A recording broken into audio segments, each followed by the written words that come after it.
അപ്പൊ എങ്ങനെ ടീച്ചേഴ്സ് എക്കോ എ ഐസ് ക്രിയേറ്റ് ചെയ്യാം, അല്ലെങ്കിൽ ബേസിക്കലി എന്താണ് ഒരു ടീച്ചേഴ്സ് എക്കോ എ ഐ എന്നുള്ളത്? അപ്പൊ നേരത്തെ പറഞ്ഞ പോലെ തന്നെ ഓരോ ടീച്ചറും അവരെടുക്കുന്ന ഓരോ ക്ലാസ്സിനും അവരുടെ ഓരോ അവതാറാണ്. അവതാർ ഇൻ ദ സെൻസ് അവരെ പോലെ സംസാരിക്കുന്ന, അവരെ പോലെ ചാറ്റ് ചെയ്യുന്ന, അവരെ പോലെ സംസാരിക്കുന്ന എന്ന് പറയുമ്പോൾ അവരുടെ സൗണ്ടിൽ സംസാരിക്കുന്ന എ ഐസിനെയും നമുക്ക് ഉണ്ടാക്കാം. അത്ര ഫാൻസി ആയിട്ട് പോകുന്നുണ്ടെങ്കിൽ അവരെ പോലെ ചാറ്റ് ചെയ്യുന്ന എ ഐസിനെ ഉണ്ടാക്കിയാൽ മതി. അത് അവർ തന്നെ ട്രെയിൻ ചെയ്യണം. അപ്പൊ സ്കൂളുകൾ ആദ്യം ഇനീഷ്യേറ്റീവ് എടുക്കേണ്ടത് ടീച്ചേഴ്സിന് പ്രോംപ്റ്റ് എഞ്ചിനീയറിംഗിൽ ട്രെയിനിങ് കൊടുക്കുക എന്നുള്ളതാണ്.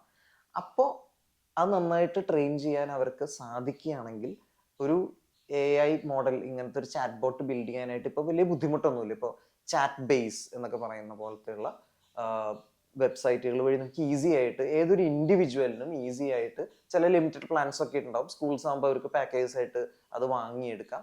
ഈസി ആയിട്ട് നമുക്ക് എ ഐ മോഡൽസ് ബിൽഡ് ചെയ്യാം. ആ ഒരു പെർട്ടിക്കുലർ ഫിസിക്സ് ആണ്, +1 ഫിസിക്സിനുള്ള ഒരു എ ഐ അവതാറാണെങ്കിൽ ആ +1 ഫിസിക്സിന്റെ ടോപ്പിക്കുകളിലെ മാത്രം ആ എ ഐനെ പഠിപ്പിച്ചു കൊടുത്താൽ മതി, ആ എ ഐനെ ട്രെയിൻ ചെയ്ത് കൊടുത്താൽ മതി.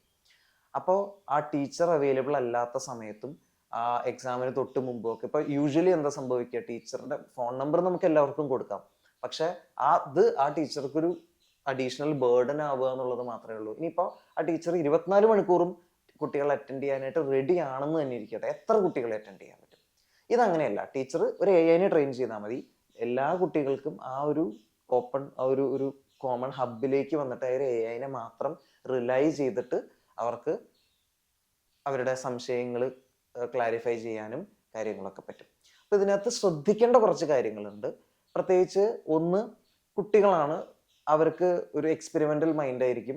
ഈ ചാറ്റ് ജി പി ടി എന്നുള്ളത് വളരെ കോമൺ ആയിട്ട് നമ്മൾ ഗൂഗിൾ യൂസ് ചെയ്യുന്ന പോലെ കുട്ടികൾ യൂസ് ചെയ്യാൻ സാധ്യത ഉള്ളതുകൊണ്ട് ഇങ്ങനെ ഒരു ചാറ്റ് ബോട്ട് കിട്ടിയാലും അവരതിനെ എല്ലാ പർപ്പസിനും വേണ്ടി യൂസ് ചെയ്യാൻ സാധ്യതയുണ്ട്.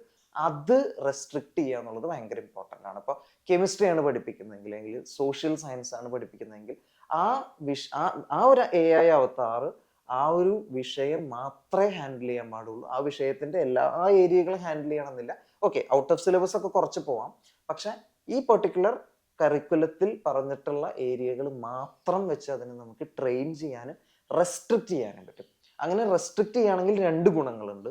ഒന്ന്, നമ്മളങ്ങനെ നീഷായിട്ട് അതിനെ ട്രെയിൻ ചെയ്യുമ്പോൾ അതിന്റെ ആക്യുറസി കൂടുതലായിരിക്കും. യൂഷ്വലി ഉള്ള LLM ആക്യുറസി ഇഷ്യൂസ് അതിനുണ്ടാവില്ല. നല്ല ആക്യുറസി നമുക്ക് നീഷായിട്ട് ട്രെയിൻ ചെയ്യുമ്പോൾ ബെറ്റർ ആയിട്ടുള്ള ആക്യുറസി കിട്ടും. 2, മറ്റ് വിഷയങ്ങളിലേക്ക് കുട്ടികളുടെ ശ്രദ്ധകൾ പോകേണ്ട കാര്യമില്ല.